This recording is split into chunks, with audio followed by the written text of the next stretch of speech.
بسم اللہ الرحمن الرحیم. کیسے ہیں آپ؟ اللہ کرے جہاں رہیں خوش و خرم رہیں اور شاد و آباد رہیں. کون سے صوبے میں کس کی حکومت بننے جا رہی ہے اس کا ذکر کریں گے، اور اس کے ساتھ ساتھ جو آزاد حیثیت سے لوگ جیتے ہیں ان میں سے کتنے لوگ نئی حکومت میں شامل ہونے کی طرف جا رہے ہیں.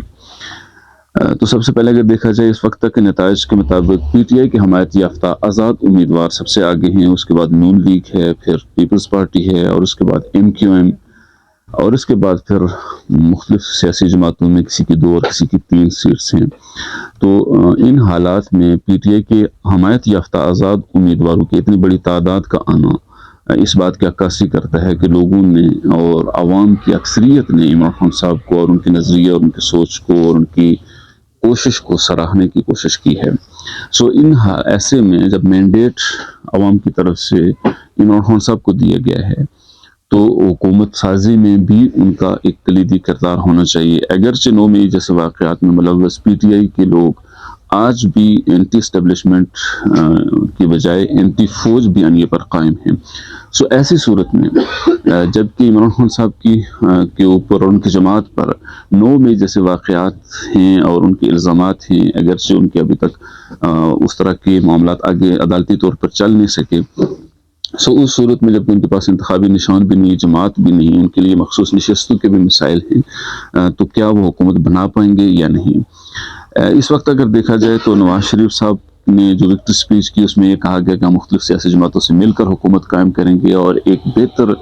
یعنی پازیٹیو سوچ کے ساتھ آگے بڑھیں گے تاکہ ملک کے اندر بہتری آ سکے. لیکن جس طرح کے حالات لگ رہے ہیں جس میں ایک مخلوط حکومت بننے جا رہی ہے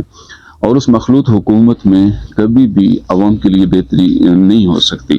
وہیں پر جب ملاقات ہوئی نون لیگ اور پیپلز پارٹی کے درمیان تو یہ کہا جا رہا ہے ذرائع کے مطابق کہ زرداری صاحب نے نواز شریف صاحب کو سے کہا ہے کہ وہ وزارت عظمیٰ کے لیے پیپلز پارٹی کے بندے کو لے لیں، اور بلاول بھٹو کو وزیر اعظم بنانے کی پیشکش کی گئی ہے،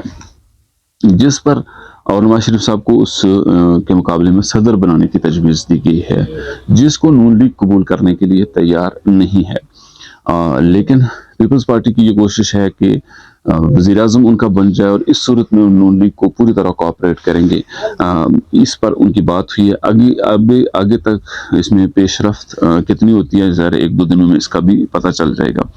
دوسری طرف جتنے بھی آزاد لوگ جیتے ہیں یہ سارے کے سارے ان میں سے کچھ ایسے ہیں کہ جنہیں پی ٹی آئی کی حمایت نہیں ہے، یعنی وہ ویسے ہی آزاد امیدوار تھے. ان کو چھوڑنے کے بعد چونکہ اس وقت جو آزاد لوگ جیتے ہیں وہ تقریباً 100 کے قریب ہیں، ان میں سے وہ لوگ کہ جو پی ٹی آئی کی حمایت یافتہ نہیں ہے وہ یقینی طور پر کسی نہ کسی سیاسی جماعت کو جوائن کریں گے. لیکن جہاں تک پی ٹی آئی کے حمایت یافتہ آزاد امیدواروں کی بات کی جا رہی ہے ان میں سے 35 لوگوں کے بارے میں جاوید چودھری صاحب کی خبر کے مطابق ایسے ہیں جو پی ٹی آئی کے ساتھ وفاداری چھوڑنے کے لیے تیار ہیں اور کسی بھی حکومتی سیٹ اپ میں شامل ہونے کی طرف چلے جائیں گے. البتہ 26 سے 30 لوگ ایسے ہیں کہ جو پی ٹی آئی کے ساتھ ہی وابستہ رہیں گے.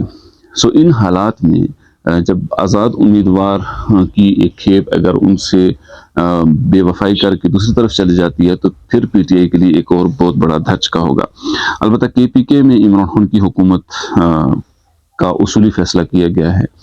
اور اس کو قبول کیا ہے نون لیگ نے بھی اور پیپلز پارٹی نے بھی، چونکہ میجورٹی ان کے پاس ہے. پنجاب میں نون لیگ